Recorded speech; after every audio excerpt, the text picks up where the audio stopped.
Okay, cool. Here, let's play a little game. How much time do you have left on Audacity? Mine says I have 48 hours and 26 minutes. How much time do I have left? In the bottom left. It says disk space. Of Audacity are you using? I'm on a legacy version. I'm on an old school 32-bit version of Audacity. Mine says I have 1,132 hours and 21 minutes of disk space remaining. Nice. Okay. Yeah. Obviously, I have to clean up my hard drive because I only got a 48-hour chunk of time I feel left. like we're not going to record for 48 hours. Welcome. You are entering into a strange dimension. A dimension where narratives from across space and time come together. Narratives that could have, might have, or should have been all exist here in one space. This is CineCasters Ultimate Timeline.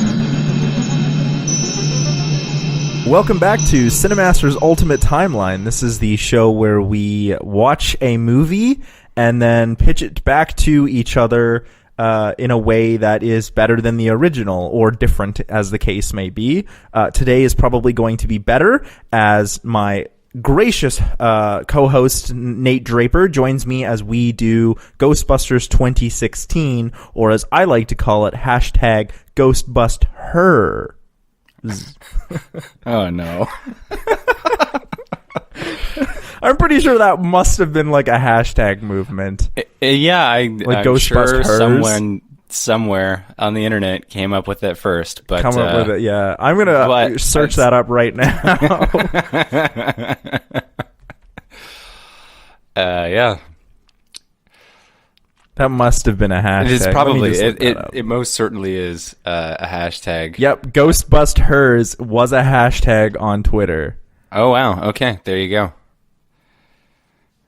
Yeah, with a capital H on hers. So that's a thing, if anyone actually gave a shit. So today we're looking at Ghostbusters 2016. You want to dive right into this? Yeah, we might as well. So are we... our thoughts, I suppose. You want to go first? Do we want to do summary first, or should we do thoughts first? Yeah, I'll do a summary. I'll do a quick summary. Okay, sure. So Kristen Wiig's character, who is named Erin, is basically the socially awkward particle physicist professor at Columbia University who is up for tenure. She is awkward around her boyfriend and other people, and she is visited by a gentleman who owns/curates a old mansion, the Aldrich Mansion in New York City. Who explains that he found her because she has written a book called Ghosts of Our Past. However, she does not want it out that she has written this book. She goes to visit Melissa McCarthy's character, whose name is Abby, or Abigail Yates, and she then urges Abby not to, continue selling the book. However, Abby introduces her to this other woman who's working with her, an engineer named Jillian Holtzman, and the three of them go to investigate what's going on at the Aldrich Mansion. There they meet a corporeal ghost and get slimed, and then they look for funding from the university that Abby and Holtzman work for. Then they are rejected. They find a new clubhouse, hire a clueless Chris Pine character to be their receptionist. It's Chris Hemsworth. Is it Hemsworth? Yeah, it's Hemsworth, the Thor. Yeah, okay, sure, whatever. It's just another white guy named Chris, so... Yeah, exactly. Sure, it's the Australian one, whichever one that is. Yeah. They're all ridiculously handsome. Cut it out, you Chris's. Then go to hell, you Chris's. Yeah, save some handsome for the rest of us, you white guys named Chris. Then they meet up with Patty, who is a subway worker, who tells them that she has seen a ghost in one of the subways. That seems to be these ghost hauntings seem to be caused by a machine that is mysteriously close to the equipment that Holtzman has been creating based off of the work by Abby and Aaron in their book. Eventually, we discover that the villain is a guy named Rowan, who is charging these things called ley lines across the city to converge on the hotel where he works as a maintenance man. The 4 Ghostbusters figure this out, track down Rowan at the hotel, and stop him, but not before he ghostifies himself. And the whole thing seems to be wrapped up, but the mayor and the office of the mayor decide that the Ghostbusters are going to be the fall people, the scapegoats, so that people can go back to not believing in ghosts, so that we don't cause mass hysteria. Then Aaron figures out that this is all part of Rowan's plan by reading through the book that he's been drawing in. Abby gets taken over by Rowan for a little while, until the other 2 Ghostbusters, Holtzman and Patricia, get the ghost out of Abby, who then goes into Kevin, that's the Hemsworth. handsome Chris, their receptionist, into his body, goes back to the hotel, opens up the portal. The 4 Ghostbusters have a badass fight scene with a bunch of ghosts, and close the portal. That's basically... I mean, the last 20 to 30 minutes of this movie are spectacle. Not really a lot of plot. Yeah. So, yeah, hit me up with your thoughts. I actually didn't hate the movie. I actually didn't hate the movie either. But you go on. Okay, so I actually found it... I wasn't, like, laugh out loud funny, but I was chuckling. I had, pretty consistent chuckles throughout the movie. But you were also determined. You told me, you were like, if we're going to do this, I'm determined to like this movie. Yes, it's true. I was determined to like it. I really wanted to like it. But I did find parts of it funny. I'd agree with that. And it wasn't like, oh, ha ha ha, that is so funny. It was more like, oh, ha, that's clever. Like, the one joke I thought was pretty funny was when Leslie Jones jumps off the stage and she goes, I don't know if this was a race thing or a female thing, but I am pissed. It was okay. I don't know, it made me laugh. I thought that was funny. I liked Dan Aykroyd's random cameo. Oh, there's a cameo by all of them. By all the Ghostbusters that are still alive. Yeah, I was going to say, the 3 of them.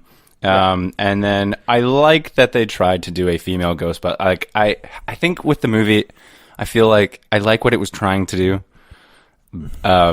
But it does feel kind of like a bit of a, I hate to say it, a bit of a wasted opportunity. Yeah, I would agree. Yeah. Those are the things that I thought were stronger about the movie, and unfortunately, it's not a very big list. Yeah.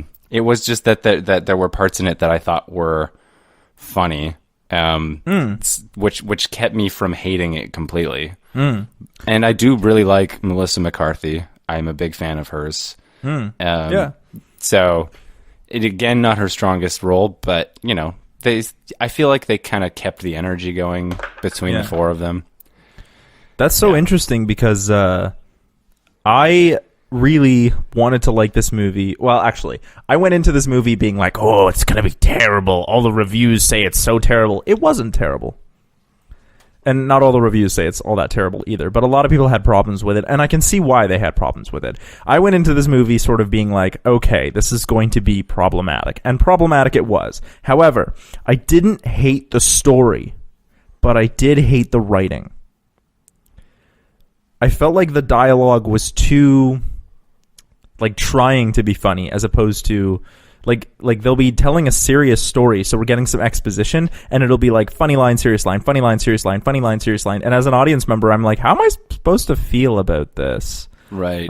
Like it's okay to have comedic timing, and the comedic timing in there does kind of work really well. But in the prologue, they set the whole scene with the haunting in the mansion.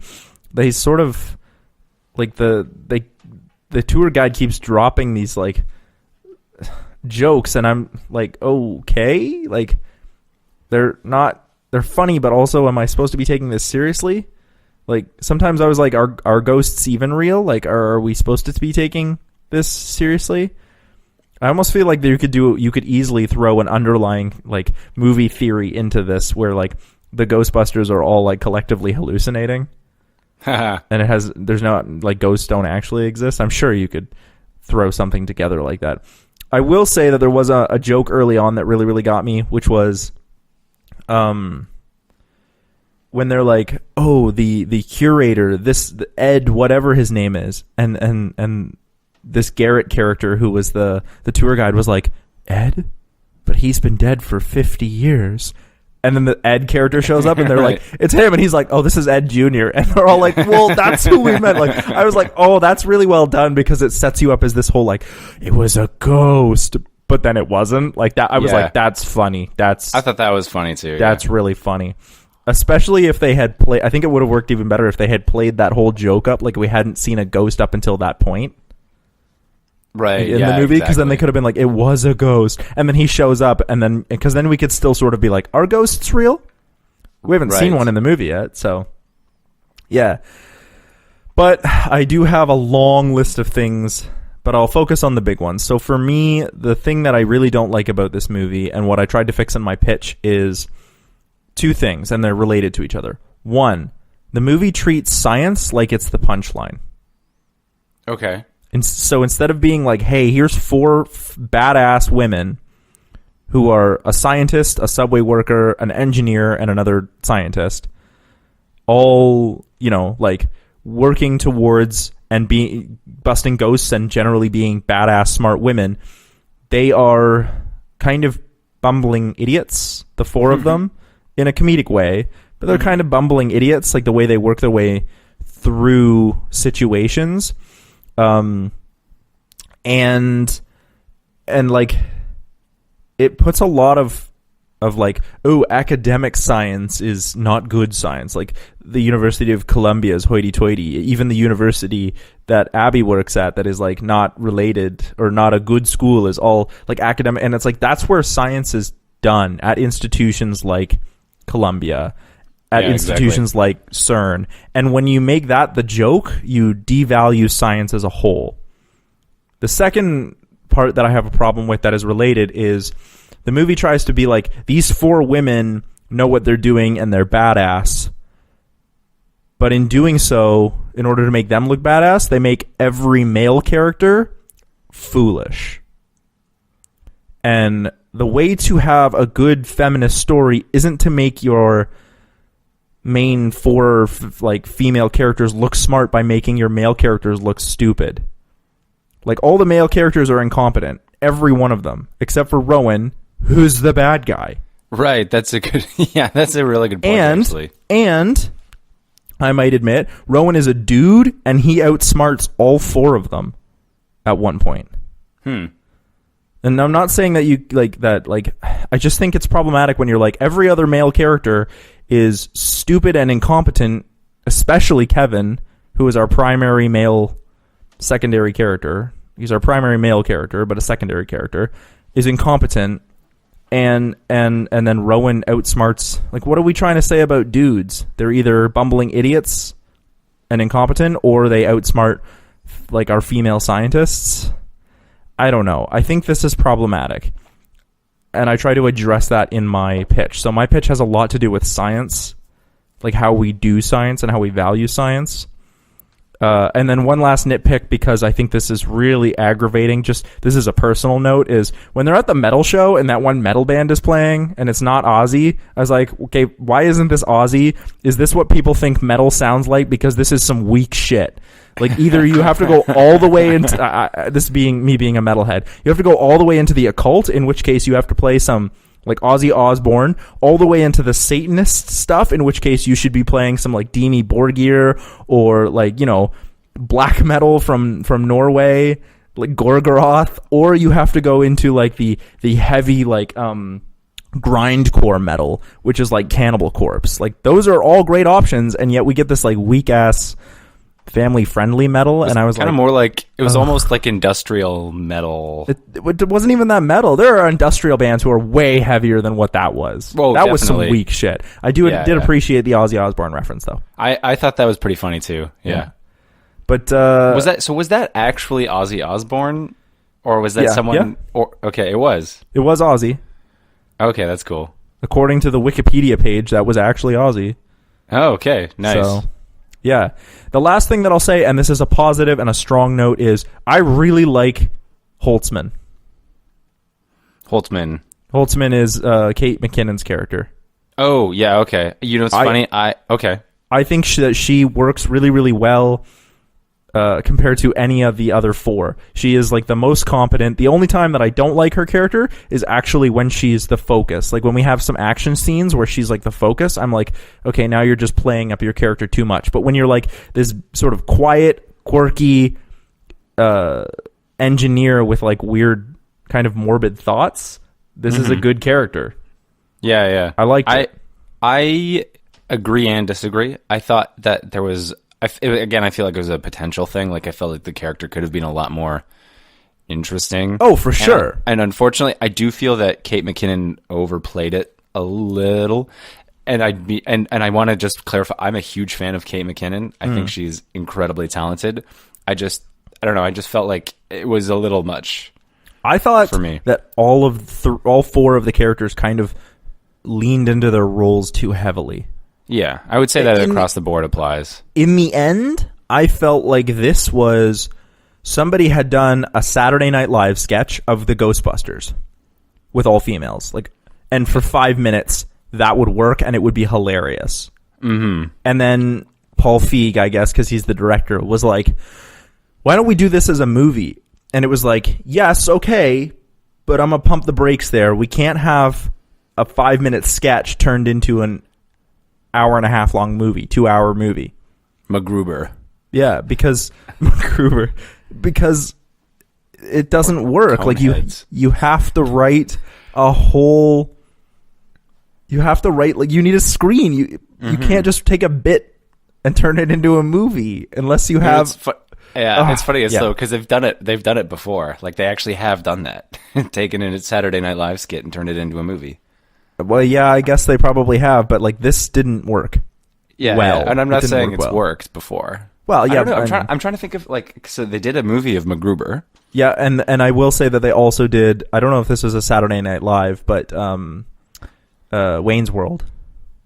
Oh yes, that's right. That worked. I'm not sure if that was a character he played on Saturday Night Live. I think it may have been actually. Yeah, but it works. But it also works because it's a straight up comedy. Whereas I think Ghostbusters has to be careful about how comedic versus how dramatic it is. Right. Yeah. Because ultimately the movie wants to come across as this reconciliation between these two friends, Aaron and Abby. Mm-hmm. So I'm glad you brought that up because that was my biggest issue with the movie. I felt like that was something that it was supposed to be the focus of the movie and it really wasn't in the end. It wasn't, yeah. And I felt like, and that was what I tried to address in my pitch, was focus it on the relationship between these two characters. Agreed. And because what's hinted at in the movie is that there was a falling out at some point. But it's not shown, and we don't see the fallout actually happen. It's never talked about. Yeah, and as soon as they start hanging out, they're like, "We're best friends now." Exactly. You get the impression that because somewhere in there they would have to have gone from being best friends to not being best friends. And there's no explanation, and there's no fallout. There's no emotional fallout. Other than their brief argument at the beginning when we're introduced to Holtzman and to Abby Yates. Melissa McCarthy's character, we have no fallout. It's not like there was a betrayal of trust, which I assume happened because Melissa McCarthy sort of mentions it, but it's just and then I don't know. I also feel like Patty doesn't belong. Not because her character is not good, but because she's just sort of shoehorned in. They're like, you guys are badass scientists and an engineer, but I'm the sassy. I'm going to be a little bit... I got to be careful about how I do this, but I feel like she plays a caricature of the sassy black woman. And yeah, okay, be who you want to be. That's fine. But in trying to be progressive, I feel like the movie was not progressive. I could definitely see that because it does feel like she... I know where you're coming from. It felt like they needed to have a fourth character. And sure, they also shoehorned her in. They were like, she's the subway worker. That's fine. But why is the subway worker the black one? Why not have the African American woman be one of the 3 scientists / engineers. Right. Oh, What's there wrong you with go. that? Why Yeah, not? exactly. And then have and if she's a subway worker, like why can't, like, why does she have to be sassy? Like, I understand for comedic effect, but like, why can't she just be like an African American subway worker who just happens to be like, you know, down to earth and maybe is the straight man in their comedic foursome? Right. You know, she's the one where they're all like talking about particle physics and Holtzman is having weird sexual urges with her, you know, engineering projects, and you know, Patricia's the one who gets shit done because she's like, well, you guys were all figuring out what ley lines and how to ionize ghosts were. I was, you know, downstairs mapping out where each of these things are happening. You know what I mean? Right. Like, I'm the Yeah, person exactly. who gets shit done. I don't know. Again, be who you are and be who you want to be, and representation is important. But I just felt like in trying to stick to the formula, there was a few things that maybe could have been updated. Like, why is the black Ghostbuster still the Ghostbuster who is, I mean, Winston was a janitor and now Patricia's a subway worker. Like, why are we still putting the African American, the black Ghostbuster as like the one who has the quote unquote less academic job? That's a good point. Actually, you bring up a very good point there. I think it's a leftover from the original, and it doesn't need to be there. The other thing that I think was a leftover from the original was, I think the effects in this movie were really good, but I also think they could have been updated.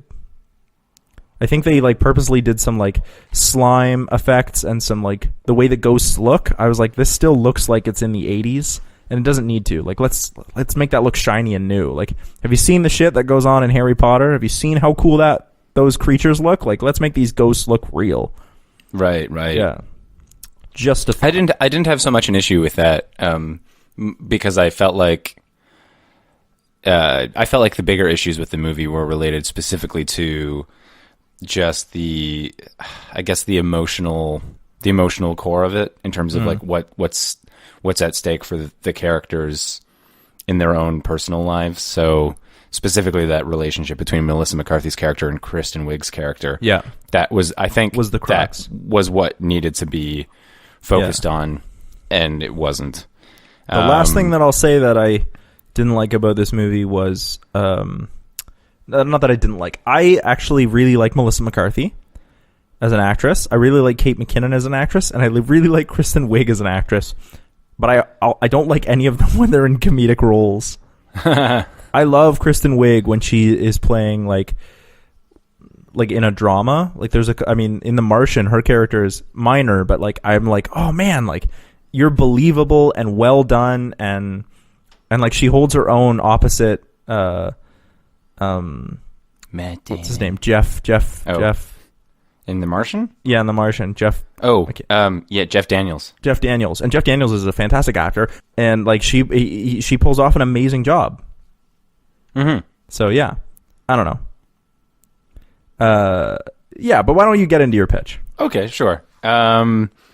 Yeah, so and then the other thing that I felt was a weak point too was the character Rowan, the villain. I thought he was just a little one-dimensional as like a villain character. But let's get into the pitches here. Okay, so my version of Ghostbusters 2016 actually opens up with Aaron and Abby as kids. And it's Aaron, and she's with another girl her age, and Aaron's saying like, no, I saw a ghost. I saw it in this house. And they're going to like a local, like it's a abandoned house, and Aaron's trying to prove to this other girl that there's a ghost in this house. So they're going and they're in this house searching for a ghost, and they hear these noises, and they're like, oh, we think the ghost might be in this room. And then they open the door, and it's actually Abby. And Abby's also in this house looking for a ghost. And they go, oh, Aaron goes, oh, wait, you're Abby. You're the new girl at school, right? And Abby goes, yeah, that's me. And then Abby joins them in looking for the ghost. And they find the ghost. The other girl gets scared and runs away. But Abby and Aaron Abby and Aaron hold their ground, and Abby is determined.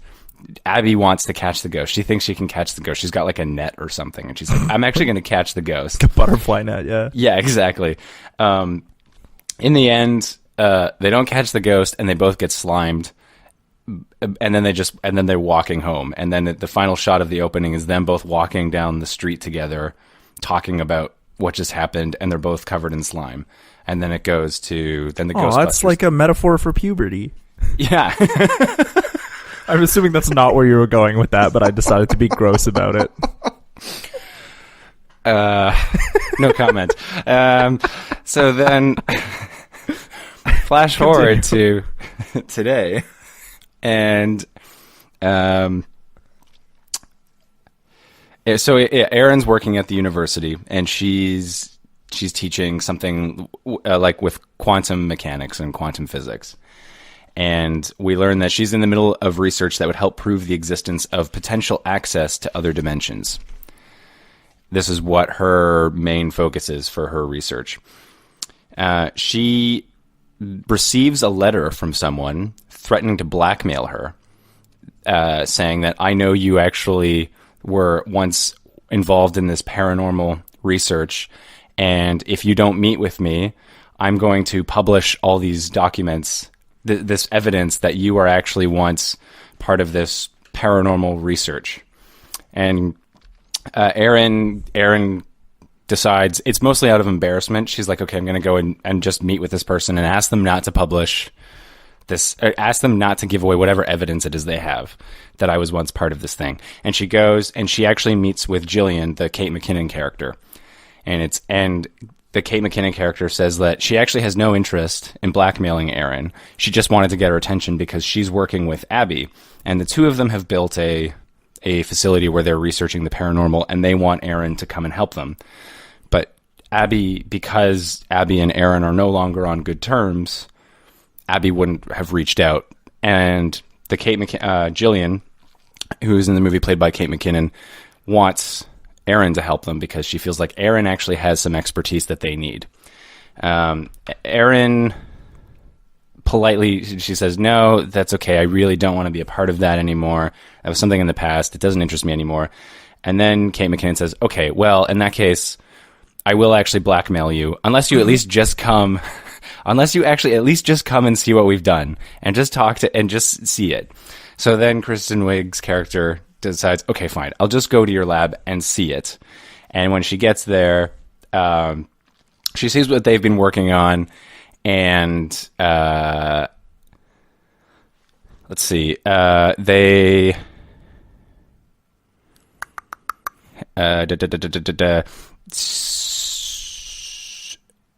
so she goes and she sees what they've done, and she sees a disgruntled Abby. The two have an argument. Like, Abby accuses Erin of having walked out on their research, and Erin decides no, I don't want to be a part of this anymore. Please leave me alone. And then she goes back to the university, and she's in the middle of having her research peer reviewed. And while there's some basis for what she's been writing about, what she's been researching, there are some people who feel like the language that she's using is a little too pseudoscience-y. And that there's not really any scientific basis for it, even though, and the way Erin is approaching it is as a scientist, but she's relating some of the findings that she had from the paranormal into the actual science. It's just people think it's a little too supernatural. Yep. So she goes back and she does more research on it, and she's going through her notes, and she comes across this old notebook that she had from when she was working with Abby, and she starts going through it, and then she has an idea, and she goes back to Abby and Jillian and says okay, I will work with you, but there's something that you both have access to that I need to help prove something in my research. So I will help you under the understanding that I can actually use what I find here to help my research, and I will help you develop whatever it is you have to develop, but please don't put my name on it. Please, this is just private. I don't want to be publicly associated with it. And Jillian gets excited, and Abby says, okay, sure, fine, if you can help us, that's okay. In Erin's personal life, Erin is actually also starts seeing another professor at the university who I have named Erin with an A. Oh, like Aaron and Aaron? Aaron and Aaron, yeah. It's cute. And then the other thing in my version is they already have a Kevin, who in my version is played by Timothy Chalamet. I don't know who that is. Oh, he's the guy. He's the kid. He's not a kid now. He's not that much younger than we are. But he was in Call Me by Your Name. He was in Lady Bird. Really talented actor. Looking it up right now. He looks like he could be a university, like a kid just out of university. So in my version, he's actually a very capable person who just tries way too hard. Okay. To show that he's woke. Okay. So in my version, the gags are not he's a bumbling idiot. It's that he tries too hard to prove that he's progressive. Yeah. And ends up getting himself in trouble as a result of it. Oh, I like that already. So Aaron is helping them do their research. They go out on a mission. It could be something that's like already in the movie, but she goes out on a mission with them to help catch a ghost. And as time goes on, Aaron and Abby sort of rebuild their friendship. And Aaron admits to what happened was that Aaron years ago thought that the paranormal research wasn't going to be something that would actually give her any real credibility, and so she left. And that was what really hurt Abby's feelings, and so now she apologizes for it, and she starts to try and rebuild the friendship that they had. And in my version, there's no guy. Rowan is not trying to there's no evil mastermind who's trying to summon all the ghosts. It's just something that's sort of happening, but Aaron and Abby, through their research, end up accidentally allowing it to go beyond what would have normally happened. So in one of their experiments, they make a mistake, and a demon escapes from this other dimension and actually possesses Kevin, unbeknownst to them. So Kevin actually becomes possessed by a demon. Yeah. They've done this experiment. They're like, okay, well, that was weird. We don't know what happened. And then you can see Kevin's doing this weird exorcism thing. His head keeps rotating on. And he's walking down the everywhere. stairs backwards as a spider. And they're like, oh, that's weird. We didn't know Kevin could do that. Yeah, that's a neat talent. Yeah. Anyway, one day, Aaron is basically ousted by a student of hers who's disappointed with their grades, and basically says, I'm going to oust you as a member of this Ghostbusters group if you don't give me the grades I want. And Aaron says, it would be a student. Exactly. Aaron says, okay, that's not me. Do it. Fine, whatever. You can't, it's not going to work. And then this student actually goes to Aaron with an A. Aaron with an A later comes to Aaron and says, hey, this student came to me and showed me this. Is this you? And then Aaron, played by Kristen Wiig, says, let me explain what's going on. And she tells Aaron with an A about everything that's going on. And she's like, I know it sounds crazy, but it's actually this is actually helping my research. And Aaron with an A says, you might want to just consider, I get it, but you might want to consider just putting a hold on that, because it could interfere with your credibility, and I don't want that to happen to you. So Aaron, the Kristen Wiig Aaron, goes back to the Ghostbusters and says, hey guys, look, the student came forward. She saw me he or she saw me doing this thing. I don't know if I should be a part of this right now. And then Abby starts getting anxious, thinking wait, but you said you wanted to help us out. And then Aaron says, well, it's the betrayal all over again. It's the betrayal all over again. Yeah. Well done. And then right as this is happening, So Aaron goes, and she goes on a date with Aaron with an A. They go back to Aaron with an A's house, and Kevin, the possessed Kevin, is there, and he kidnaps Aaron with an A, saying that he has to sacrifice a virgin on the Empire State Building to open up this portal. And then Kristen Wiig's character says, like, no, he's not a virgin. And then Kevin's like, no, he isn't. And Kristen Wiig says, no, he's definitely not a virgin. And then Kevin's like, okay, fine, whatever. I just need to sacrifice someone on the top of this building. That's hilarious. And so you could have some really hilarious, like that could be like I need to sacrifice a virgin. No, he's not a virgin. Yes, he is. No, he's not. And how would you know? Well, when a man and a woman love it. Okay, I just need to sacrifice someone. Exactly. Something like that. Yeah. So then he takes Aaron with an A to the top of the Empire State Building. Kristen Wiig goes back to the Ghostbusters and says, guys, we have to rescue Aaron with an A. Kevin has kidnapped him and taken him to the top of the Empire State Building. Because he thinks he's a virgin. Because he thinks exactly. And then the Ghostbusters, like, it's they argue, and then they see on TV. I could even see the other Ghostbusters being like, oh yeah, that makes sense. And then Kristen Wiig, Aaron being like, why does everyone think my boyfriend is a virgin? Anyway, yeah, that would be pretty funny. Anyway, so at first they don't believe her. They're like, okay, like Abby thinks you're making this up because you feel bad. But then they see on TV, they see Kevin like floating through the city, and he's like levitating an Aaron A in front of him. And they're like, oh shit, that's Kevin. What's he doing? And then Kristen Wiig's character says, like, yeah, I just told you this is what's going on. So then they get together, and then they have to go and stop the possessed Kevin. And so it's taking that whole idea of like, they go in the original, they go and have to like stop Sigourney Weaver. Yeah. In this one, it's flipping that around. Yeah. And then they go, and then in the process of trying to stop Kevin, there's a battle, and then Aaron and Abby have to work together, and then it's through that conflict. I don't have all the specifics worked out. Oh, that's but basically, fine, yeah. They would become, their friendship would sort of rebuild over the course of trying to stop Kevin. I have a mathematical equation for that. It's friendship over sign. Like, friendship is greater than ghosts. Is greater than friendship demonic, plus science equals no ghosts. Yeah.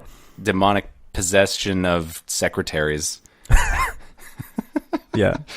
Anyway, so they stop. They basically stop Kevin, and they rescue Aaron with an A.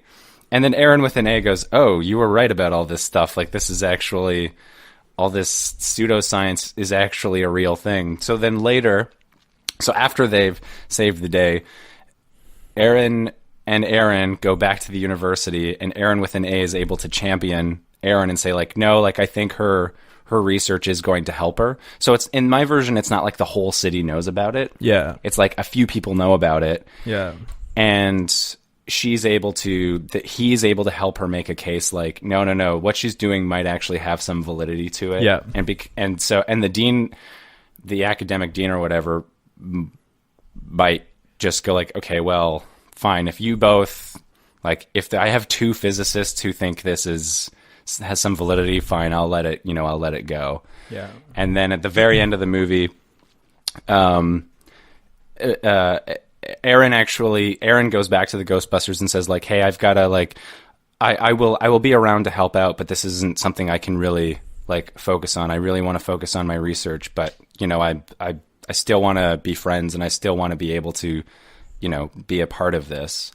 And then they get a call, and then Abby's like, well, we have an extra suit here. And then Aaron's like, okay, fine, I'll join you guys. And then that's the end of the movie. Yeah. Nice. I think yours has some like really good comedic timing that could go. I think that I would watch that movie. I think there's a better movie in there. Yeah. I think so too. Yeah. Thank you. Although you sort of gloss over your fourth Ghostbuster is. So again, Patricia's not important to the plot. Well, that's the thing. I wish I'd had figured out a way to work her into it more. I did actually have a scene. I skipped it when I was reading through it, but when she actually comes to for a job interview, and then the Timothy Chalamet character, the secretary, is like being overly polite with her because he doesn't want to offend her, but it's just annoying. It's like and awkward, yeah. Exactly. Yeah. That's pretty but in good. Terms, enjoy. Yeah. 2 thumbs up from me. Thank you. Yeah. Excellent. I just think there's like I think even when they're like when there's a news headline, like and Kevin is like dangling Adam with an A over, like at the Empire State Building, and like even the news headline, like just as like a throwaway joke, the news headline, like the like there's the underneath banner. Mm-hmm. Like when they turn the TV on, it's just like it could say like demonic possession causes man to endanger virgin's life. Like even and you don't even say it, you don't even point to it. It's just like happening in the news scroll at the bottom. And like just like you could keep making allusions to the fact that everyone thinks that Adam is Aaron with an A is a virgin, even though like he knows he isn't, and Kristen Wiig knows he isn't. But yeah, I think that could be really funny. That's already funnier than anything that happens in the original movie. Yeah. Good. Well done. Thank you. Actually, one of the things that I really like is that you include, I mean, even though it's minor, you include peer review as like an important part. Oh, yes. Yeah, and also the fact that the whole city doesn't know about ghosts at the end. I think I might include that in mine. I might steal that. Okay. Yeah, so. But if you're ready, I'll dive in. Yeah, no, go for it. So our movie starts out with Kristen Wiig's character, Aaron Gilbert, lecturing in a hall on theoretical physics, particle physics, whatever it is, but it's theoretical. So there's a lot of math involved, and it's all on the board, and it looks super legit because it is legit. It's not just, jargon. And the class is fairly well attended. So she's from this we can gather that she has some reputability at the university. After the class, one of the students catches her on her way from class to her office. So as they're walking and talking, he asks if Aaron has seen this book about ghosts. It's called Ghosts from Our Past, and the book seems to be authored by only one author named Abigail Yates. The book has been gaining popularity with some small groups like on the internet and stuff, and it seems to be able to reconcile current theoretical metaphysical theories in mathematics with the existence of ghosts. And how most hauntings can actually be explained with the use of theoretical physics and math. And the theoretical physics are what, like, the same kind of formula that Aaron works on. So she asks the student if she can borrow the book, and the student is like, we can get like a funny line where the student is like, yeah, you can just like keep that one. I bought 12. Just like as a throwaway line. He then asks why his professor wants the book, and if she believes in ghosts, and she laughs and says, no, there's no such thing as ghosts. Then she closes the door to her office. As she turns around, the camera turns with her, and immediately in front of her face is a ghost in her office. And we could even have as a jump scare. Okay, nice. Like, bam, it's right there. So as the audience, we get a jump scare.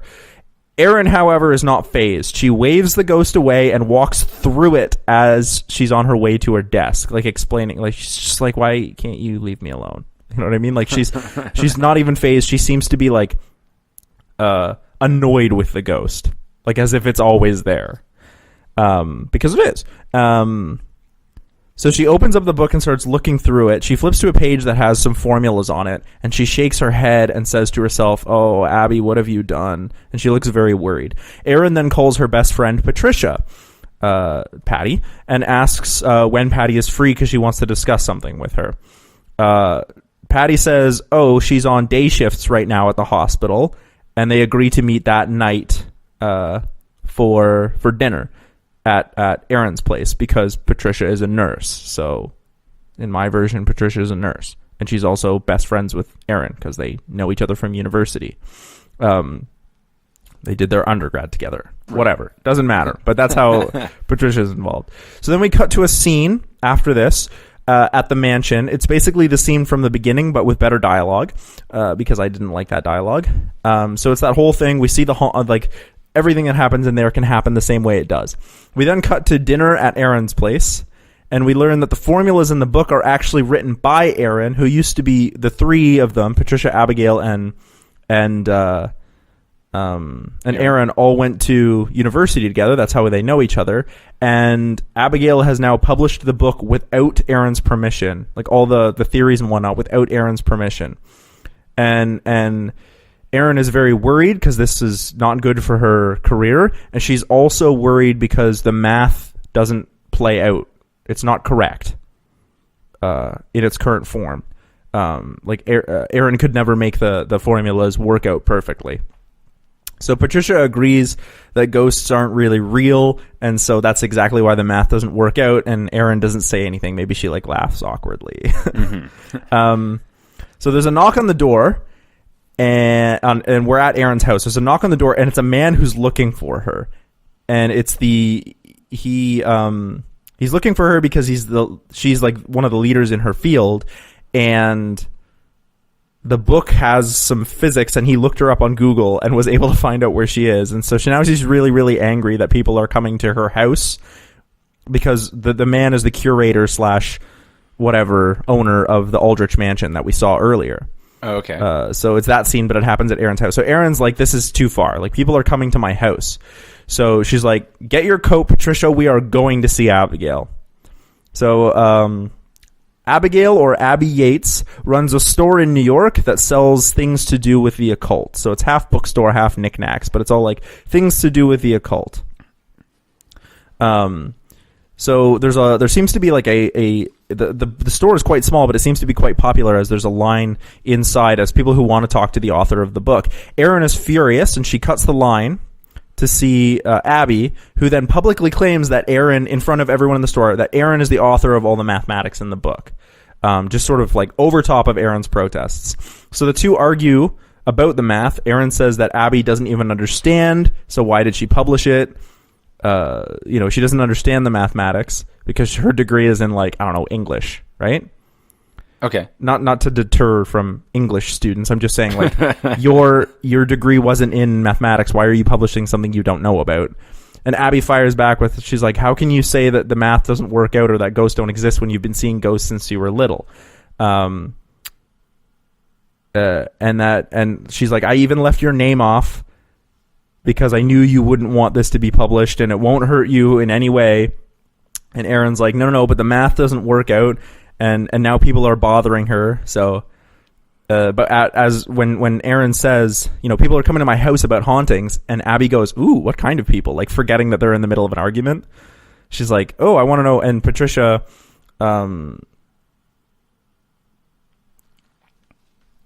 says that there's a man, who went to the Aldrich Mansion, and so, Abby then goes, oh, there's the Aldrich Mansion has a lot of history around ghosts and whatnot because she knows a lot about the occult. So she's like, oh, we need to go there. That's a place we should go, especially if we have a witness about hauntings. But then Abby is like, okay, fine. But no, I'm not going because the math is wrong and I don't need this. So the next day, Erin is back in her office.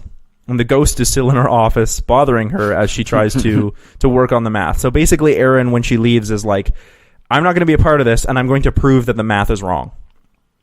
So okay. She is in her office. She's trying to prove that all of her math is wrong, but she keeps getting distracted by the ghost. I'm assuming it would just be something like she'd be deep in concentration. We could have this whole scene where she's and then we cross that and carry that over. And then all of a sudden, in her thoughts, you just hear, zombie moans, you know what I mean? And she's like, can you not? So we could have a comedic thing going on there. So she decides, she's like, I need another set of eyes. So she goes down to the university's engineering department, and she asks for Jillian Holtzman, who's a brilliant but rather odd engineer. And the two of them are colleagues, so they know each other roughly. Holtzman says that all of her stuff is crazy, that ghosts could be real, but also she's like, this is crazy, ghosts aren't real, and Erin's like, yeah, okay, maybe they're real, and Holtzman's like, that's exactly what I wanted you to say. And so she starts looking over the notes and seeing the math, how the math works out, and she's like, come on, I want to show you something. And so she shows Erin an aquarium that has been redesigned so that it can hold ghosts and Slimers inside of it. Okay. Slimer's inside of this aquarium trying to like get out, and generally being Slimer, because I thought, why not have Slimer? Yeah, exactly. So he gets to have his cameo. So she's like, I figured out that based on your mathematics, actually, I figured out that, I didn't know it was you because I read the book, but I figured out what happens is the more ionized a ghost becomes, the more corporeal, the more physical they become, which means they can start interacting with our plane of existence, but it also means that we can capture them. Right? So the more ionized a ghost is, the more physical it is. The less ionized, the less in our plane they are. So if a ghost is like completely unionized, they will fade away into another plane. So basically, in my version, planes of existence exist in the same space. Okay. But they can't touch each other. Time? Yeah, but they can't touch each other. Oh, interesting. Okay. So the spirit world exists like in the same space and the same time, but they don't touch each other. And a ghost can cross over depending on how ionized it is. So like the more electrical charging a spirit has, essentially. That's also probably way more specific and potentially accurate science than what's actually in the movie. Yeah, that's what I'm trying to go for. I'm trying to go for some like spew a bunch of stuff. Some less jargon and actually hold down some actual like hard and fast rules. Yeah. So that's how that works. So when they figure this out, they decide to go to Abby with this whole thing. But they realize she's not at the store. She must be at the Aldrich Mansion. When they go to the Aldrich Mansion, we can have the whole scene play out with the Lady Aldrich or whatever her name is, Gertrude, I think. Where she slimes them all with her like ghost puke. Except Abby gets hurt in the process. So the three of them were there. Abby gets hurt in the process by the ghost, and the ghost gets away. They didn't manage to well, obviously they have nothing to capture the ghost. So the ghost gets away, but they were like, you saw that, right? But Abby's hurt. So Aaron calls Patricia, and Patricia shows up and is a nurse. So she's like, okay, let me help you out with this. And so and then the four of them are like, okay, we need to stick together. Like Patricia's there because people could potentially get hurt. Aaron knows all about the physics, like the theories behind it. Abby knows all about the sort of ghost theories, like the occult, right? And then Holtzman is the engineer, so she builds the stuff, right? So all four of them have a defined role. That was a big point for me. That's a big help. Yeah. So then Lady Aldrich gets away. So then most of the movie can play out the same way, except there's no Kevin because Kevin is dumb and Kevin is not appearing he is not appearing in this film. So the concert happens, but with an actual heavy metal band instead of an occult band. Or an occult band, whatever, just a band that doesn't suck. So the biggest difference from this point out is that Aaron stays a professor, and Patricia keeps her job. So all of them still have to work their jobs around busting ghosts because they're poor. So like sometimes like we can even like have like, some funny things happen where they're like, we need to go after this, but we can't because this person, they all also have jobs. Mm-hmm. Abigail has her store. Patricia is still a nurse. Aaron works at the university. Holtzman works at the university because otherwise they have no funding. Right. So, and all this time, Holtzman is building things that can actually help them contain ghosts. So you can do this in a montage even if you want. Yeah. So the Busters go around the city catching ghosts, but they don't let the demon out because that was dumb. So that scene's not in there. So someone calls about the hotel experiencing an excess of slime. And this is a phenomenon that's described in the book that could be causing ghosts. So the Busters go to check out, and they see a bunch of equipment that has the same kind of ionizing boosting that the ghosts they've seen so far around the city have caused. So then they see that Rowan appears to be doing this maintenance man, and when they find him, he kills himself and immediately becomes a ghost. Because he wants to be a ghost. He's like, ghosts have way more powers. So he kills himself the way he does in the movie, and he becomes a ghost, but they immediately capture him. Because at this point, they're like, oh, he's just a ghost. Like, we'll just capture him. We have that skill. So they immediately capture him. When they bring him back to their lab, they're like, we need to figure out what he was trying to do with all that junk. So they put him into a new aquarium thing that Slimer was in, except it's new, like a newer version now. Because Holtzman's been building all this stuff. So they stick him in this tank. And they start talking to Ghost Rowan, and they realize that Ghost Rowan is actually just a really sad dude. He's not evil. He's just a sad guy. And then they start thinking that maybe all of the ghosts that they've been capturing are actually just people. And they are actually just people. And they've been treating them horribly because they're ghosts wreaking havoc when they hadn't realized that these are just dead people. Some of them are bad. Some of them are good, just like people. And so they have to think that they got so caught up trying to capture ghosts and prove that they exist that they forgot that we have to deal with the ethics of autonomous beings that live in some kind of afterlife, and that we can prove that that afterlife exists now. And what's the fallout of that? So Rowan tells them that actually he was hearing a voice and he knew the voice was a ghost. He's not crazy. And they believe him. They're like, no, we know ghosts are real. You're a ghost now. So we don't think you're crazy. We don't, even though other people thought you were crazy. So all this is happening. At the same time, Patricia goes to the bathroom. She gets possessed by an unknown source in the bathroom. So this can play out the same way as it was with Melissa McCarthy's character, except now it's Patricia. So you can even have the whole slime out of the nose thing, because that was interesting. Yeah. So this whole thing is like, this worries the Ghostbusters. So they're like if somebody was telling Rowan what to do, what does all this stuff happen? So they start mapping out all the stuff, and Abby realizes that these are on ley lines, because she would know what ley lines are, because ley lines are a very occult thing. So she, shows that her knowledge of ghosty occult type stuff is just as valuable as Holtzman or as Patricia or as, all of them have valuable skills. So Abby's like, these are all ley lines, and these ley lines are being charged. And then Holtzman and Aaron can, science how ley lines work and how that could help. So the Busters then go back to see what all the machinery was for, and here the possessed Patricia starts the machine up, and it reveals that the mastermind was in fact Lady Aldridge, who got away at the beginning. And the reason that she's doing all this is because her father, she's not actually a bad person. Her father was so cruel to her and so nasty that she was like, we want to talk about people who are awful. Ghosts are just people. They're not bad. They're not good. My father was such a horrible person to me that he's like, that she wants to exact her revenge. Okay. She's like, I am going to let all the ghosts out, whoever had something done against them and could never get the justice that they deserved. You know what I mean? Because I'm going to get justice for everything my father and his society did to me. That was totally unfair. So, I like that tie-in. That's a good tie-in. So then the portal gets opened, and all the fun times can ensue, but I also want to include how your whole thing happens, where not the whole city finds out about it. It's all contained within the hotel, but the portal gets opened, but the Busters are managed to contain it within the hotel so that only a few people know about it. So instead of capturing the ghosts, the Ghostbusters have come up with a way to de-ionize the ghosts so much that they phase back into their own plane.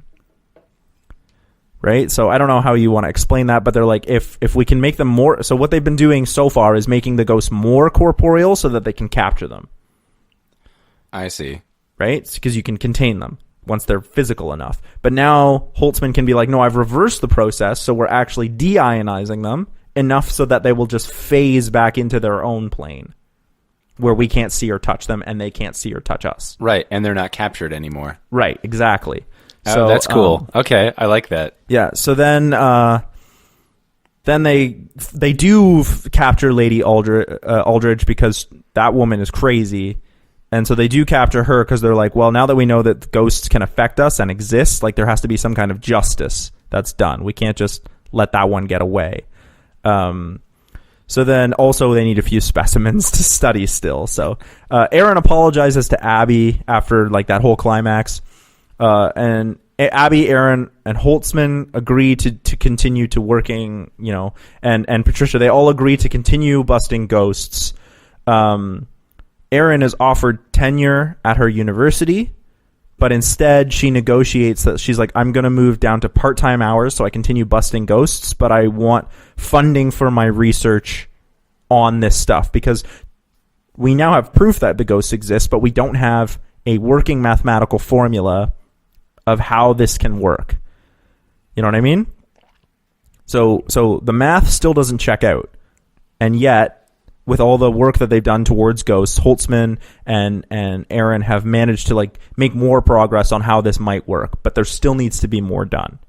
Got it. And so the movie ends with the 4 Ghostbusters getting funding from the university, but like the rest of the city still doesn't know. Okay, cool. Yeah, and that's where I'm ending mine.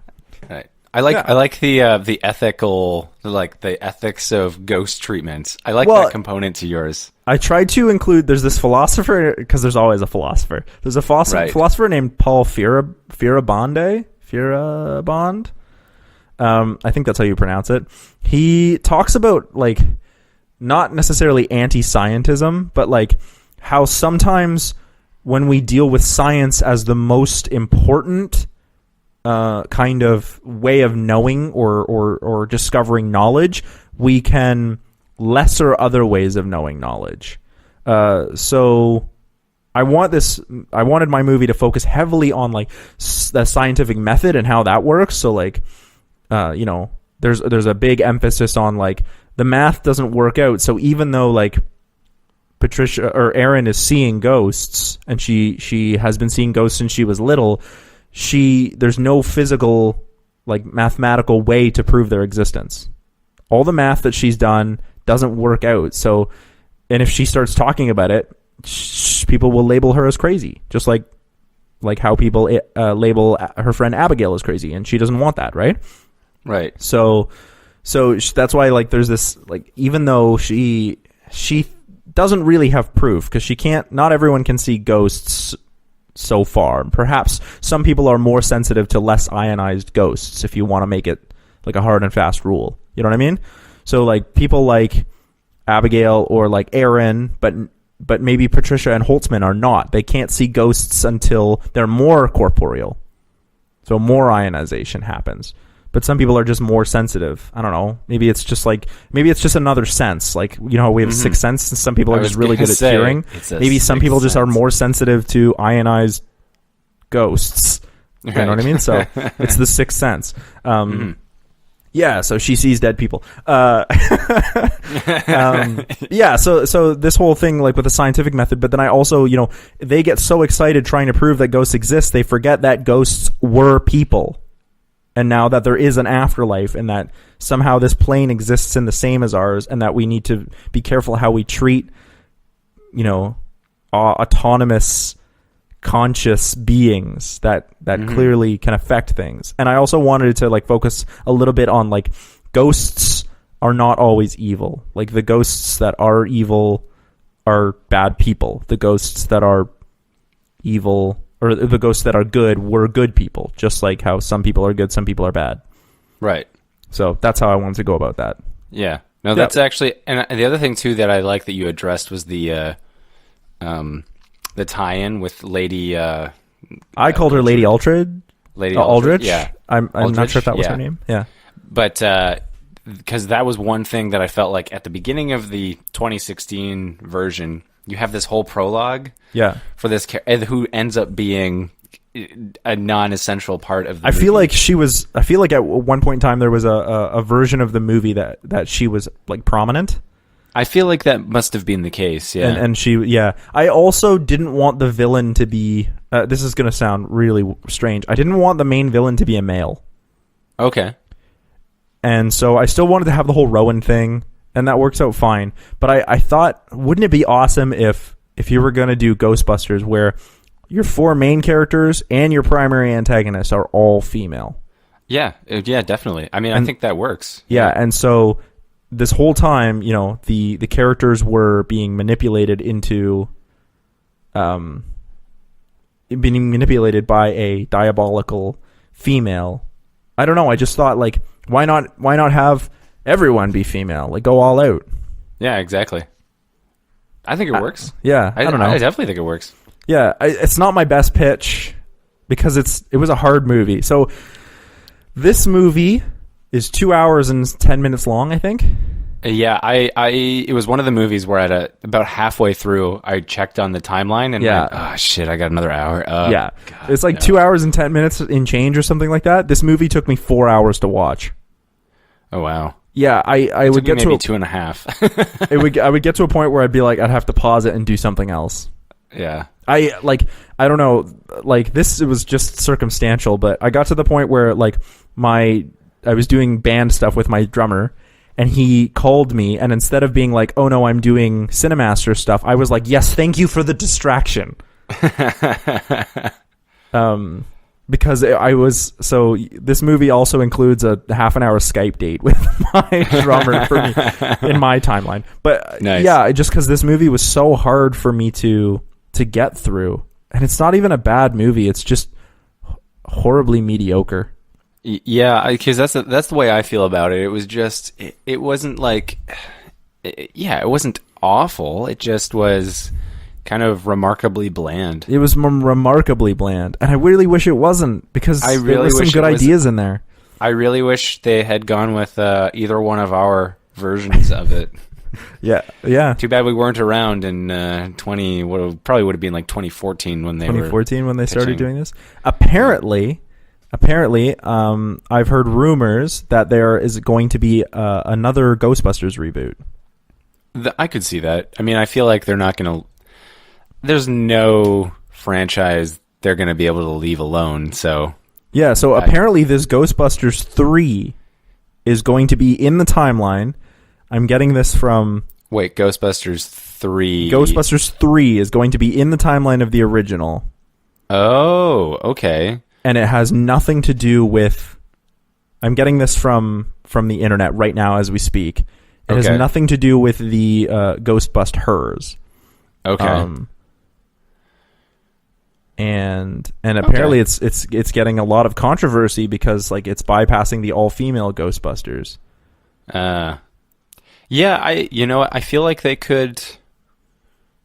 But the whole thing, the part of the reason why I was determined to like it was just because I felt there was a lot of really stupid backlash when it came out, and I just didn't want to in any way feel like I'm a part of that, because I have no issue with there being an all-female Ghostbusters. No, neither cast. do I. My problem actually is with the labeling of there being an all-female Ghostbusters, because if you push for an all-female Ghostbusters, label it as a all-female Ghostbusters, and market it as an all-female Ghostbusters, then when the movie doesn't do well, what happens is we start to associate it with the fact that it's all-female.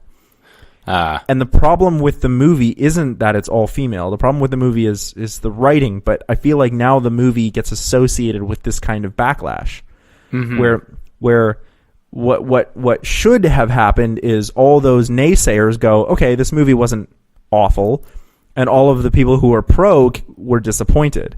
But what actually happened is all the people who were pro were disappointed, and all the naysayers were like, see, it wasn't good, but the reality is that the acting wasn't the problem. The females weren't the problem. The writing was the problem. Yeah, exactly. There was something that could have been addressed earlier on in just a script structural component that would have made it work with that same cast.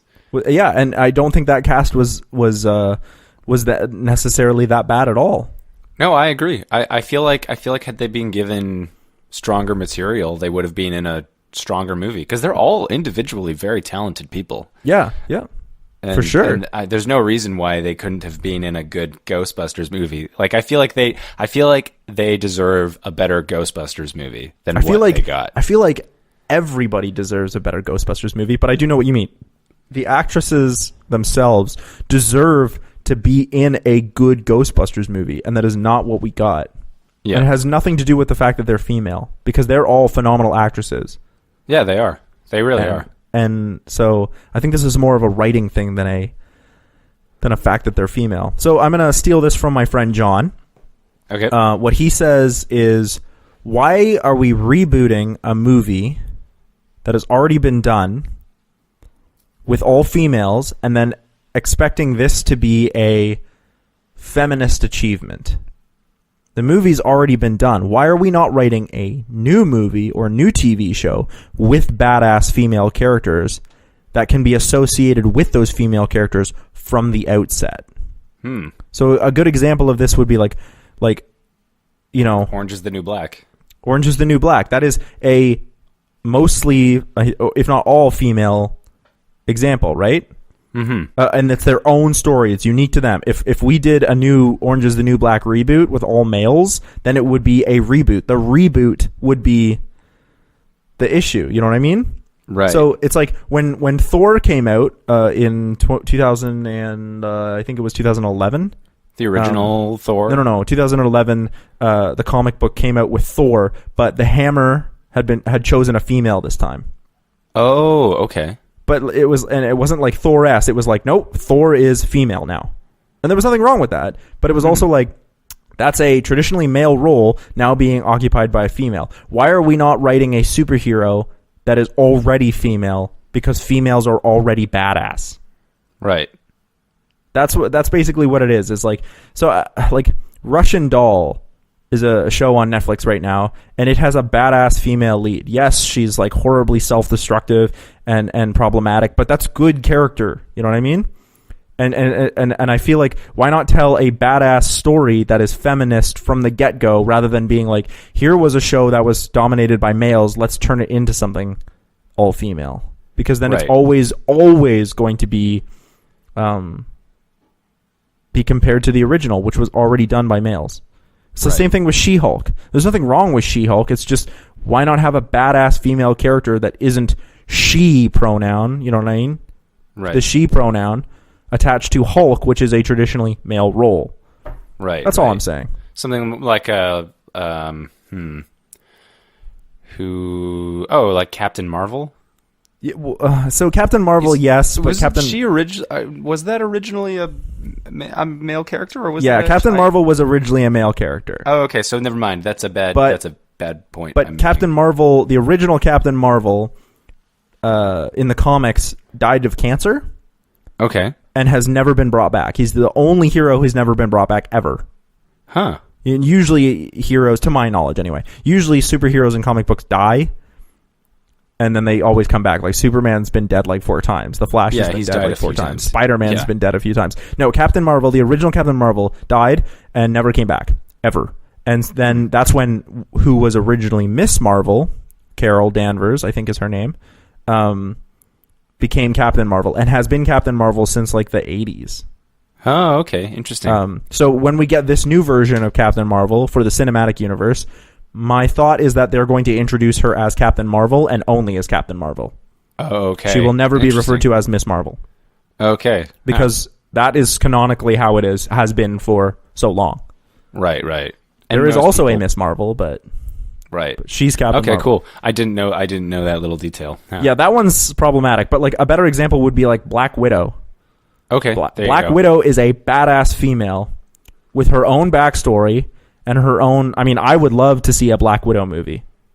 Yeah, because I think it's called Leviathan is the name of like the house or the school that she belongs to. That like anyway, there's like this whole backstory of abuse and whatnot with Black Widow, and like it is a good story and it deserves to be told, but it's already a feminist story because she's already a female. Right. And so the other problem that I want to address is that violence is still traditionally a male-dominated kind of role. So you can also have badass females who can be in non-traditionally male roles. And that's why I think if we want to get away from superheroes, so there's definitely like versions of that, but try and have badass females who are in female roles and own their femaleness, and you can still be a badass. Right. I don't know. That's all I'm saying is that feminism is hard because intersectionality is really hard. Right? Like feminism isn't just white feminism. Feminism is about all women and technically LGBTQ+. That's part of third wave feminism. You know what I mean? Like Like, feminism is about equality for how we deal with women, how we deal with men, how we deal with LGBTQ+. Like, I'm oversimplifying all of this, but I do want to say, like, intersectionality is, like, you know, it's problematic. It makes, you know, geopolitical, socioeconomic boundaries of how we deal with feminism incredibly complicated. So it's just something to keep in mind. Like feminism comes in a lot of forms, and you don't want to be, you know, straight white feminist, because there's nothing wrong with that, but you don't want to only be a straight white feminist. Anyway, that's my rant about feminism. Because I think this movie wasn't so much a rant, so much as a little mini kind of explanation. Well, I think this movie wanted so bad to be super progressive, and in a lot of ways it tries, and in a lot of ways I think it misses the mark. But that's not to say that there wasn't some great ideas in there. I just think it deserves to have a little bit of preface, like a preface. Well, I do think I do feel like it. Yeah, it could have been. It still could have existed as a great movie. Yeah. And it's unfortunate that it wasn't. Mostly because, I feel like it. I do feel it was a bit of a wasted opportunity. Yeah. And I also mostly just wanted for myself, because I wanted to. I'm like, an hour into it, and I'm going, But I also just wanted to, like, make a distinction that, like, you and I are not. We're not against this movie because of the you know, feminist nature that it tried to be or have. We're against this movie because of the writing. Yeah, it's not so much that I'm against it so much as I just feel like there was. I guess maybe against is a bit strong. Yeah, there was more opportunity. It could have been a more interesting story than it was. And, I think so too. It's also just frustrating for me when movies like a movie where it hasn't been completely thought out gets made, and you go, well, why couldn't they? And I'm sure it's funny to me because we talk about all these movies, and I'd love to someday be able to talk to someone who was a part of it and just get their side of it, because I also know from my own experience working on movies that you get so many hands in the pie. Yeah, and sometimes it ends up. I've seen it happen where, you know, the director wants something and a network wants something else, and it changes. Well, we experienced that. We shot a commercial. I've experienced that too. Yes, we shot a commercial and we got the green light, and then we shot the whole thing. And in the end, the company was like, "This is not what we wanted," and they didn't pick it up after we finished filming. After we went through the whole process. Showed it. Yeah. And so I could definitely see, like, you know, maybe this was a really, really awesome script that was written, and then somebody got their hands on it and was like, well, it needs to be more this or more that, and slowly but surely it becomes something that it wasn't. Yeah, exactly. Because I've heard stories of that happening where some movies that I've seen where I've gone like, wow, that filmmaker made a great movie before. What happened with this one? And people who were associated with it have been able to tell me, like, well, what happened was that director actually wanted to rewrite the script, wanted to do another pass at it, and weren't allowed to. Isn't that the whole thing behind Blade Runner? The new Blade Runner? No, the original Blade Runner. Like, isn't there like a director's cut of the original Blade Runner? That's apparently what happened there? What happened there was he actually, the director's cut that is out now was how he originally intended it. Yeah. When it was originally released, the studio essentially recut the movie. That's so frustrating. They basically fired Ridley Scott, recut the movie, rewrote, and I've seen the original. The original version is actually terrible. It's basically this, like, they play up the cheesy film noir aspect. So they have really bad voiceover performed by Harrison Ford. And it's like, it's seriously like a really bad detective movie set in the future. And actually, there's a funny story about both, because there were two writers during the entire production. They're both at the premiere for the movie, and they're both going, "Oh wow, this voiceover is really bad. Like, I feel the other really guy write bad for that? them because they both thought, like, they both finished and they're watching it and they're like, oh, the other guy must have rewritten it. Like, oh wow, I feel sorry for that guy. Yeah. And then the other guy's going, wow, I feel sorry for this guy. He wrote some terrible voiceover. And then afterwards they were like, oh wait, you didn't write that? Oh, okay. I felt really bad for you. Yeah. And then years later, I think it was. It was. They released it on DVD. They did a director's cut, and then a few years after that, they did the final cut, which is basically the director's cut with like one or two extra, additional shots in it. Yeah, I would be very, very interested in seeing a version of this movie that was well put together by a writer and director. But I'm sure, like, because it was a high budget movie or a high profile movie, I'm sure there was a couple hands in there and a studio or two that was like, you know, we need more jokes, we need more slime, we need more ghosts. Yeah, it's always so hard to say, right? Because I mean, like, and how beholden do you need to be to the original if you're going to reboot? Well, that's another interesting question too, because in this one they kind of they disregard the only real reference to the original is, I mean, the cameos, but the only person who makes any of those three who makes any possible reference to the original was Dan Aykroyd, who, driving the taxi, says like, "Oh, that's a class, whatever," and then drives away. Yeah, which I thought was hilarious. Funny, which was really funny. And to me, like, I feel like the movie could get away without having to have any reference to the original. So that's why I say when I say beholden, like, I actually didn't mind the cameos. I thought those were great.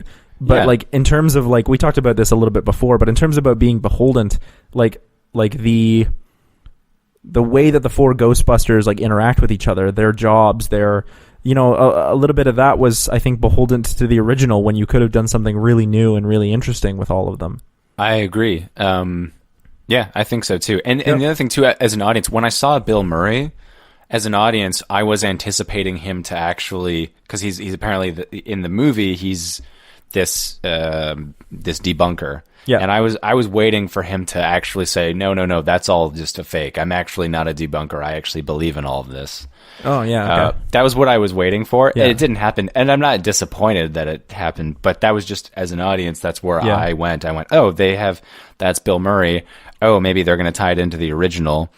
And then they just threw him out the window, which I thought was actually kind of funny. Yeah, I also thought it was like, we're not going to, like, the way that that's what I liked about the cameos is they were throwaways.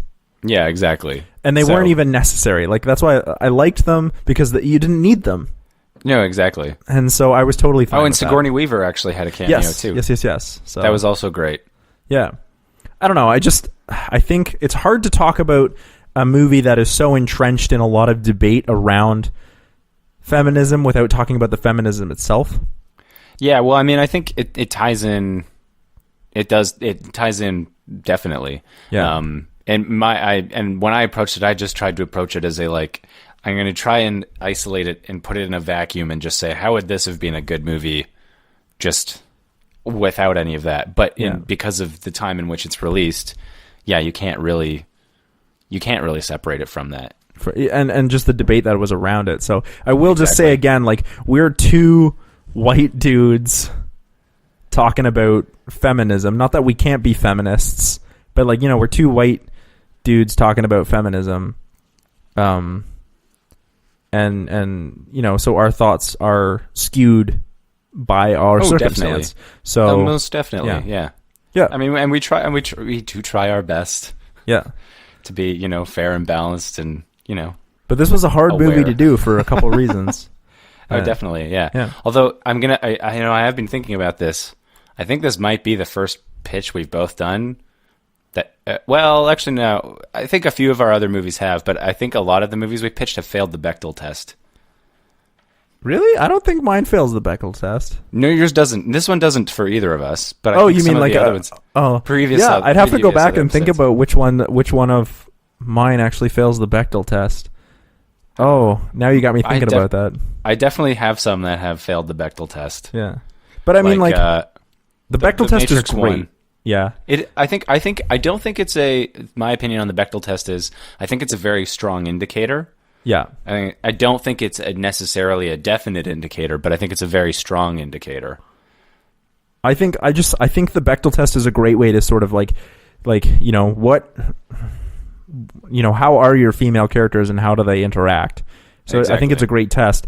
But I also don't think it is a necessarily the way to determine whether a movie is going to be good or bad.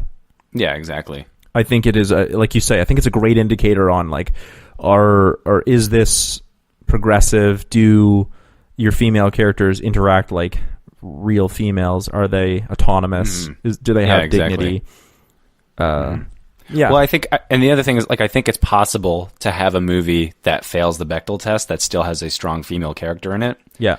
I'm trying to think of one off the top of my head, but like, you could have a movie where it's just a male and female character, and they're both strong characters, but because they only speak to each other, and she never speaks to another female character the entire movie, it would fail the Bechdel test. And then you could have another movie on the opposite end of that is two female characters that have a scene simply so that they can pass the Bechdel test and have it be a terribly stagnant movie that doesn't have any, female autonomy or progression or that kind of thing. Yeah, exactly. There actually was can't remember where it was. I heard it first on the TIFF Long Take. They do a podcast and they interviewed someone about like a more updated Bechdel test where they would actually go through and analyze movies and they would answer a much more comprehensive question of like, does this have strong female characters? And their indicator was, do the female characters have a clear objective, something that they are after? And that was a much better indicator. That isn't to do with a man, I'm assuming. Yeah, exactly. It's like, do they have something that's at stake for themselves that they are after? I also think that you could definitely make an argument, because I really like this, like something that they're after. But there's nothing wrong with going after romance as long as it's not presented as your only goal. Yeah, exactly. Or like your only solution. Yeah. Exactly. Precisely. And you could actually even make a movie, just to get CineMasters all up in this. You could even make a movie where you are showing a woman whose only option is to pick a man, but then explore why her only option is to pick a man. And so we explore her circumstances as a female who is driven to this, not because she wants it, but because she has to want it because of the circumstances she's in. Exactly. So a good example, a recent example of that is The Favorite. I don't know that one. It has Olivia Colman, just won the Oscar for Best Actress in that movie. Cool. But Emma Stone is in it, and she pursues a guy, but it's mostly, you get at a certain point, you go, oh wait, she's just using this guy because in the era when it takes place, it takes place during, I don't know, it's like 17th century England. Okay. So it's a couple hundred years ago at least. Yeah. So she's using this as a way that she can get more status socially. Yeah. And I think we also see this kind of exploration in novels like from Jane Austen. Right. There you go. Or even the Bronte sisters, where like we're exploring like why their only option is to get married to a man. Right. Not that they necessarily want to, or that even maybe they do want to, but also that it is their only option. Exactly. It's more of a societal, like it's a circumstantial thing where this is their option, and they're trying to, and they do wrestle with it and trying to find their own path. Within this very narrow set of parameters for how they are supposed to live their lives. Yeah. Man, the patriarchy sucks. It does. It's hard to deal with, even for dudes. Like some of the crap that we have to deal with as well, like makes it hard for dudes and girls, and makes it hard for everyone. Yeah, exactly. It's a really unfortunate thing that exists, and it does exist. I'm sorry, Jordan Peterson, but you're wrong. Yeah. Well, that was another episode of CineMasters Political Timeline. Yeah, and I'm sorry, not sorry, Jordan Peterson. Yeah. You're wrong. But I think that's where we should leave it for today. We got a little political and a little philosophical at the end, dealing with feminism. Yeah, we should stop it there. But no, I'm okay with that. I think it's important that we look at how our narratives interact with the thoughts that go on. We spend a lot of time on CineMasters talking about how our thoughts and narratives work philosophically. And so it makes sense that we should spend a little bit of time talking about how they work in today's, socio-political climate. Yeah, I agree. It's part of what I like about this show, actually, is that we relate it to those things, because I think it's important to recognize how media and culture shape our viewpoints, and how it's a cyclical thing. One influences the other, but I think they are very much interlinked. And I think it's important to deconstruct that. Absolutely. I mean, I tend to focus on, I think both tend to focus on the philosophy, and we tend to focus on, old dead dudes from Europe.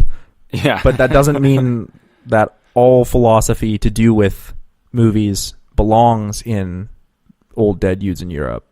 Dudes in Europe. It also belongs to what is happening now. And you're right, the cyclical, how we view society dictates how we create our narratives, which dictates how we view society, and that's important. So, yeah, I think this was a really good episode. Even though I'm not super particularly fond of my pitch, I think talking about, the social issues is still important. And so I almost think that, talking about Ghostbusters was almost more important because we got a chance to talk about what was going on around the film, rather than just what was going on in the film. Not that the two aren't interrelated, but yeah, it was just an interesting topic that we haven't really spoken about, what was going on at the release of a film versus what's going on in the film, because the two are related. I remember, I think that movie, more than in any other movie we've done that I can think of on the show, that was really what was at the forefront when it came out. Yeah. And it seemed like a lot of the criticism around it, which was why I was determined to like it. A lot of the criticism, I felt like it had less to do with the quality of the movie, the actual craft of the movie, and more about this, political, this other realm that people were attaching to it. And it almost is sad that a movie could come out and the quality of the story could be overshadowed by its own the zeitgeist, I suppose. The zeitgeist comes out of. Yeah. So it's actually a very terrifying thing to think about, how a movie can be discredited based on the political climate under which it is released. Yeah. That could be very, very scary, but I think that is a question for another time. So thank you for joining us on CineMasters Ultimate Timeline. I'm Andrew, or Janglez the Strange. You can find me on YouTube. You can listen to my band Robot Philosopher, and we can also find Robot Philosopher on Facebook. If you want to find CineMasters, you can find us on YouTube or Facebook or SoundCloud or iTunes. And if you want to find Nate Draper, you can find him on Twitter at Nate Draper, and on Instagram at Draper Nate. Nice. We've got that down to a formula now. So thank you so much for joining us for Ghostbusters. Probably one of our most interesting debates, less interesting pitches, but thank you so much. Not so much a debate, but just more of a conversation. Yeah. I guess a conversation. Yeah. But by the way, I'm down to 46 hours and 48 minutes. And we'll see you guys next time. Take it easy. Bye.